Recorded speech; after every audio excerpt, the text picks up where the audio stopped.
رسول اللہ صلی اللہ علیہ وسلم کی عمر مبارک جب 20-22 سال کی ہوئی تو آپ صلی اللہ علیہ وسلم کی پہچان ایک ایماندار اور بااصول تاجر کے طور پر ہونے لگی۔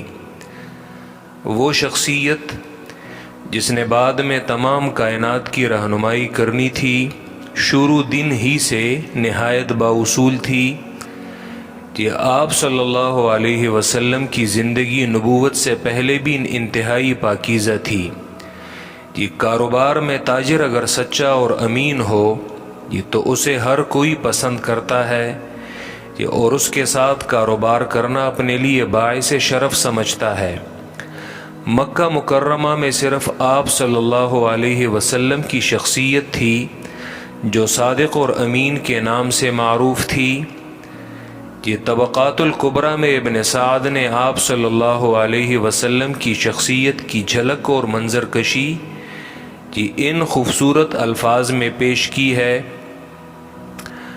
محمد صلی اللہ علیہ وسلم نے جب عالم شباب میں قدم رکھا یہ تو آپ صلی اللہ علیہ وسلم انسانیت اور مروت کے اعتبار سے یہ اپنی قوم میں سب سے زیادہ ممتاز، یہ اخلاق میں سب سے اعلیٰ، میل جول میں سب سے زیادہ فرحت بخش، ہمسائیگی میں سب سے زیادہ کریم اور خوشگوار، حلم و تحمل کا پیکر مجسم، گفتگو میں صادق اور راست گو، فحش گوئی اور ایذا رسانی سے کوسوں دور بھاگنے والے، بردباری میں بے مثال، تواضع اور منکسر المزاجی میں باکمال، ہر ایک کے ہمدرد و خیرخواہ، وعدے کے پکے اور انتہا درجے کے امانت دار تھے۔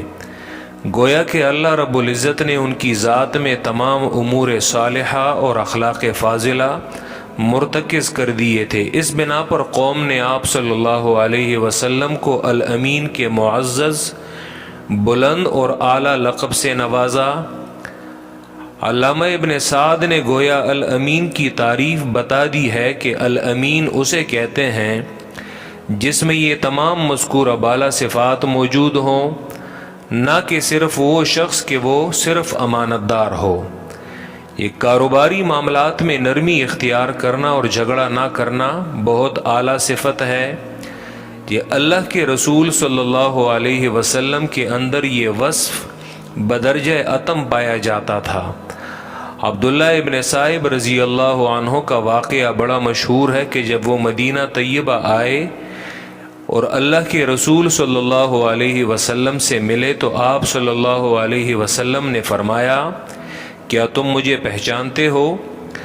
تو انہوں نے عرض کی، کیوں نہیں، آپ تو میرے شریک تجارت تھے، یا آپ کسی بات کو ٹالتے تھے نہ جھگڑا کیا کرتے تھے۔ بالکل اسی طرح قیس ابن صائب مخزومی نے ان الفاظ میں آپ کے بارے میں گواہی دی کہ آپ صلی اللہ علیہ وسلم زمانے جاہلیت میں میرے شریک تجارت تھے اور آپ بہترین شریک تاجر تھے۔ یہ کبھی جھگڑتے اور نہ ہی کسی قسم کی بحث و تکرار کرتے۔ جب اللہ کے رسول صلی اللہ علیہ وسلم کی مکی زندگی کا مطالعہ کیا جائے یہ تو معلوم ہوتا ہے کہ آپ صلی اللہ علیہ وسلم معاملات میں نہایت کھرے تھے۔ کہ آپ صلی اللہ علیہ وسلم وعدے کے پابند تھے، جب کسی سے وعدہ کر لیتے تو اسے ہر حال میں پورا فرماتے، اور اس کی بہترین مثال عبداللہ ابن ابی الحمصہ کا واقعہ ہے کہ آپ صلی اللہ علیہ وسلم اس سے کوئی کاروباری معاملہ طے فرما رہے تھے کہ دوران گفتگو اسے کوئی کام یاد آ گیا تو اس نے کہا کہ آپ میرے آنے تک یہاں ٹھہریں، میں واپس آتا ہوں۔ اور اللہ کے رسول صلی اللہ علیہ وسلم نے فرمایا، اچھا میں تمہارا انتظار کرتا ہوں۔ وہ وہاں سے گیا تو واپس آنا بھول گیا، اور اللہ کے رسول صلی اللہ علیہ وسلم اسی مقام پر 3 روز تک اس کا انتظار فرماتے رہے۔ تیسرے دن جب اسے یاد آیا تو وہاں سے گزرا تو اس نے دیکھا کہ اللہ کے رسول اسی جگہ اس کا انتظار کر رہے ہیں۔